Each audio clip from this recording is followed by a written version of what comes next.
شخص کے کہے میں نہ آ جانا جو بہت قسمیں کھانے والا ہے، ذلیل ہے،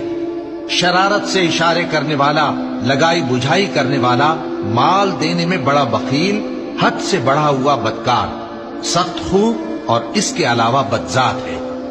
اس سبب سے کہ مال اور بیٹے رکھتا ہے۔ جب اس کو ہماری آیتیں پڑھ کر سنائی جاتی ہیں تو کہتا ہے کہ یہ اگلے لوگوں کے افسانے ہیں، ہم ان قریب اس کی اونچی ناک پر داغ لگائیں گے۔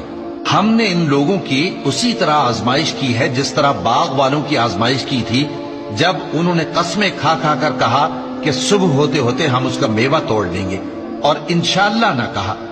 سو وہ ابھی سو ہی رہے تھے کہ تمہارے پروردگار کی طرف سے راتوں رات اس پر ایک آفت پھر گئی،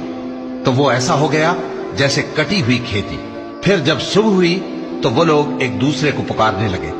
کہ اگر تم کو کاٹنا ہے تو اپنی کھیتی پر سویرے ہی جا پہنچو، سو